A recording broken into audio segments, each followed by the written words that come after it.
नमस्कार दोस्तों, स्वागत है आप सभी का हमारे यूट्यूब चैनल पर। यदि आप हमारे चैनल पर पहली बार विजिट करें तो चैनल को सब्सक्राइब करें और वीडियो को ज़्यादा से ज़्यादा अपने मित्रों के साथ में शेयर करें।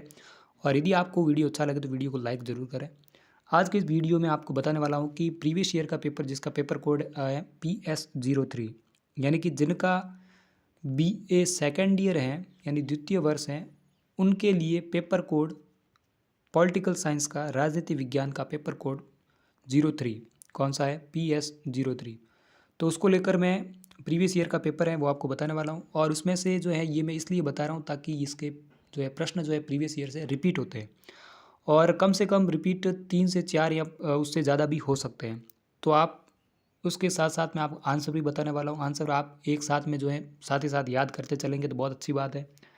और आपके लिए मैं ये भी बता देता हूँ कि PS03 का मैं आपके लिए कमेंट सेक्शन में मॉडल पेपर डालने वाला हूँ, और वो आप ज़रूर विज़िट करें क्योंकि पिछली बार भी उसमें से सारे प्रश्न उसी में से आए थे।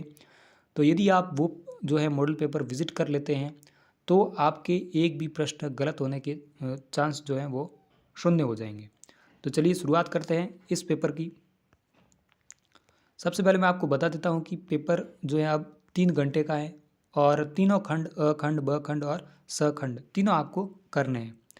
और पेपर की मार्किंग इस हिसाब से है कि 7 प्रश्न अखंड में और 2 प्रत्येक के नंबर हैं, और इस हिसाब से 14 अंकों का ये खंड हो जाएगा। शब्द सीमा 30 है। और पहला प्रश्न छोटा वाला, तुलनात्मक राजनीति में परंपरागत उपागम की कोई 2 विशेषताएं का उल्लेख करना है आपको। तो इसके लिए मैं आपको साथ ही साथ आंसर, जैसा कि मैंने कहा था, तो आप देख सकते हैं कि परंपरागत दृष्टिकोण ज़्यादातर प्रामाणिक होते हैं और राजनीति के मूल्यों पर जोर देते हैं। तो इस तरीके से आपको आंसर लिखना है। फिर है अध्यक्षात्मक शासन प्रणाली को परिभाषित करना है। साथ ही साथ मैं आपको ये बता देता हूँ कि ये प्रणाली जो है USA संयुक्त राष्ट्र अमेरिका में ये प्रणाली प्रयोग में लाई जाती है। भारत में संसदीय प्रणाली को प्रयोग में लाया जाता है। तो अध्यक्षात्मक प्रणाली की को परिभाषित करना है तो आप देख सकते हैं कि अध्यक्षात्मक प्रणाली जो है या राष्ट्रपति प्रणाली एक ऐसी गणतंत्रीय शासन प्रणाली है जिसमें सरकार प्रमुख और राष्ट्र प्रमुख एक ही व्यक्ति होता है। अमेरिका में जैसे राष्ट्रपति हैं तो वह शासन का प्रमुख और जो है राष्ट्र का प्रमुख वो एक ही व्यक्ति है। भारत में दोनों अलग अलग हैं। आप देख सकते हैं कि राष्ट्रपति और प्रधानमंत्री हैं इस प्रकार से, और वहाँ पर एक राष्ट्रपति है। फिर है नेक्स्ट प्रश्न, ब्रिटेन में किन्हीं 2 राजनीतिक दलों के नाम लिखने हैं। तो आपको बता देता हूँ कि ब्रिटेन के 2 ये राजनीतिक दलों के नाम हैं, ये इस बार बहुत ही ज़्यादा इम्पोर्टेंट है। पहले का नाम है कंजर्वेटिव पार्टी और दूसरे का नाम है लेबर पार्टी। कंजर्वेटिव दल, श्रमिक दल। हिंदी में यदि आप और भी इजी लैंग्वेज में लिखना चाहें तो इस तरीके से लिख सकते हैं। नौकरशाही के किन्हीं 2 दोषों को उल्लेख करना है आपको। कौन से वो 2 दोष हैं वो आपको बताना है। तो आपको वो 2 दोष हैं मैं आपको बताता हूँ। उसके साथ में मैंने और भी ज़्यादा लिखा है ताकि आपको जो भी 2 चीज़ें याद हो वो आप लिख लें। लकीर के फ़कीर नौकरशाही का सबसे बड़ा दोष है। इसके अंतर्गत कार्य करने वाले कर्मचारी लकीर के फ़कीर बन जाते हैं। लाल फीताशाही नौकरशाही के एक अन्य महत्वपूर्ण जो है अवगुण है। फिर है दूसरा है गर्व की भावना। सरकारी आदमी बनने पर वो गर्व की भावना फील करता है। रूढ़िवादी भी होता है, तानाशाही भी बन जाता है, विभागों को अधिक महत्व देना और औपचारिकता की अधिकता। अब इसमें से जो भी आपको 2 इजी लगे वो आप याद कर लें। कम से कम आपको 2 याद होने चाहिए क्योंकि छोटे वाले प्रश्न में 2 बिंदु से अधिक बिंदु जो है कभी पूछे नहीं गए। फिर है संघात्मक शासन प्रणाली के किन्हीं 2 गुणों का उल्लेख करना है। यहाँ पर 2 दोष पूछे, यहाँ पर 2 गुण पूछे। तो इसका आंसर जो वो है, संघात्मक शासन व्यवस्था के अंतर्गत स्वतंत्र अस्तित्व होता है, राष्ट्रीय एकता में तालमेल मिलता है, केंद्र में निरंकुशता का भय नहीं होता है, और संविधान सर्वोच्च स्थान पर होता है, और जो न्यायपालिका को सर्वोच्च का दर्जा प्राप्त होता है, मौलिक अधिकारों की रक्षा होती है, और राजनीतिक चेतना बनी रहती है। तो इस प्रकार से आपको आंसर लिखना है। मैंने आपके लिए बहुत ज़्यादा जो है बिंदु बताता चल रहा हूँ ताकि आपको कम से कम 2 तो याद होने चाहिए।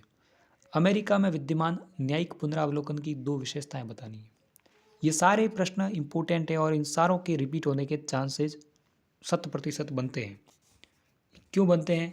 क्योंकि यदि आप इसे याद भी कर लेंगे तो आप बड़े वाले प्रश्न में भी आसानी से लिख पाएंगे। फिर केवल इसका आंसर है, केवल उसी कानून को अवैध घोषित किया जा सकता है जिसकी असंवैधानिक बिना भ्रम के स्पष्ट हो जाए। जो मतलब संविधान के अनुकूल न हो वो असंवैधानिक घोषित किया जा सकता है। और कानून की उन्हीं धाराओं को अवैध घोषित किया जा सकता है जो संविधान के विपरीत हो, न कि समस्त कानूनों को। जो धारा जो कानून यदि पूरा बना दिया है उसमें से यदि कुछ बातें हैं जो संविधान के विपरीत हैं तो उन बातों को ही जो है अवैध घोषित किया जाएगा। पूरा जो कानून है उसे अवैध घोषित नहीं किया जाएगा। ये बात कहने का प्रयास किया जा रहा है। फिर है संसद की सर्वोच्चता से आप क्या समझते हैं? ये ब्रिटेन की जो है बात चल रही है। संसदीय संप्रभुता का मतलब है कि संसदीय सर्वोच्चता, विधायी संप्रभुता। इसमें जो है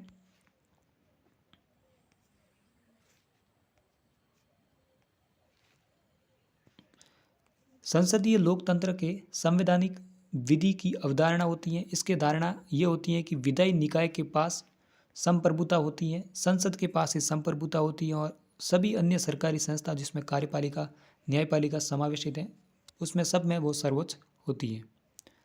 तो इस तरीके से आपको आंसर देना है। अब आ जाइए बड़े वाले प्रश्नों पर। बी पोर्शन में आपको पता होगा कि खंड जो ब है उसमें प्रश्न 4 आपको करना है। शब्द सीमा 200 वर्ड और प्रश्न के प्रत्येक के अंक जो है 7 है। पहला प्रश्न है ब्रिटेन और जापान में जो राजपद व्यवस्था है उसकी तुलना करनी है।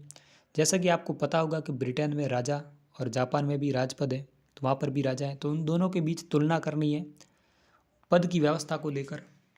फिर है नौकरशाही का अर्थ और विशेषताओं को विवेचन करना है। नौकरशाही क्या है वो बताना है, परिभाषा लिखनी है, उसका अर्थ बताना और उसकी विशेषताएं क्या क्या है वो आपको बतानी है। फिर अब ब्रिटेन की लोक सेवाओं पर एक लेख लिखना है। संघात्मक शासन प्रणाली की विशेषता जो है उसकी विवेचना करनी है। यदि आपको भारत की शासन प्रणाली के बारे में पता हो तो उसमें भी संघात्मक शासन प्रणाली के जो है लक्षण मिलते हैं। फिर है द्विसदनात्मक व्यवस्थापिका के कार्यों की विवेचना करनी है। द्विसदनात्मक से तात्पर्य है भारत में देखा जाए तो लोकसभा और राज्यसभा 2 सदन है और इसमें जो है किस प्रकार से कानून बनाए जाते हैं, किस प्रकार से जो है अलग अलग शक्तियां हैं जो विशेष उन्हें बनाती हैं वो आपको लिखनी है।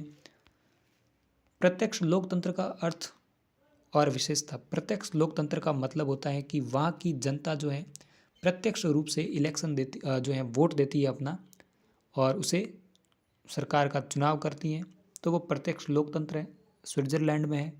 और विशेषता भी बतानी है आपको कौन कौन से अन्य विशेषता हैं। फिर है तुलनात्मक शासन और तुलनात्मक राजनीति। ये प्रश्न इस बार बहुत ज़्यादा इम्पोर्टेंट है, अंतर बताना आपको। बड़े वाले प्रश्न खंड स में आ जाइए। 2 प्रश्न आपको करने हैं। ये आपकी जो पेपर की मार्किंग है उसको एकदम से बूस्ट करने वाला है। अधिकतम 500 शब्दों में और 14 अंक प्रत्येक प्रश्न के। अब इसको आपको कैसे करना है? संसदीय और शासक जो अध्यक्षात्मक शासन प्रणाली ये बहुत ही ज़्यादा इम्पोर्टेंट है।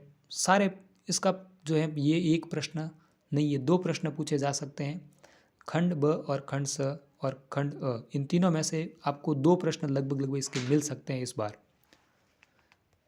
फिर है सुशासन से आप क्या समझते हैं?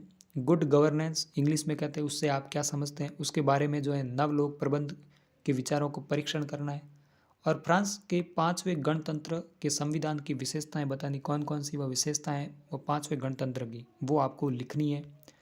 अमेरिकी राष्ट्रपति की निर्वाचन की प्रक्रिया का मूल्यांकन करना है। यदि मैं आपको बता देता हूँ कि 4 वर्ष के लिए इसका जो है निर्वाचन किया जाता है और भी जो है बातें वो आपको इसमें लिखनी है राष्ट्रपति के निर्वाचन को लेकर। और इनकी जो तारीख भी फिक्स है, किस तारीख को जो है शपथ ली जाती है। और साथ ही साथ मैं आपको ये जो अभी पेपर पूरा हो चुका है और उसके पश्चात मैं आपको ये कहने वाला हूँ कि कमेंट सेक्शन में मैं आपके लिए जो है इसका पेपर कोड PS03 इसका मॉडल पेपर डालने वाला हूँ। डिस्क्रिप्शन लिंक मैं जो है डिस्क्रिप्शन में इसका लिंक डाल दूँगा, उसको ज़रूर विजिट कीजिएगा। सारे प्रश्न उसी में से रिपीट हो सकते हैं। और यदि आपको वीडियो अच्छा लगे तो वीडियो को लाइक करें और ज़्यादा से ज़्यादा कोटा ओपन से संबंधित जितने भी स्टूडेंट हैं उनको शेयर करें और चैनल को सब्सक्राइब जरूर करें ताकि विभिन्न प्रकार की अपडेट समय रहते आपको प्राप्त हो सके। धन्यवाद।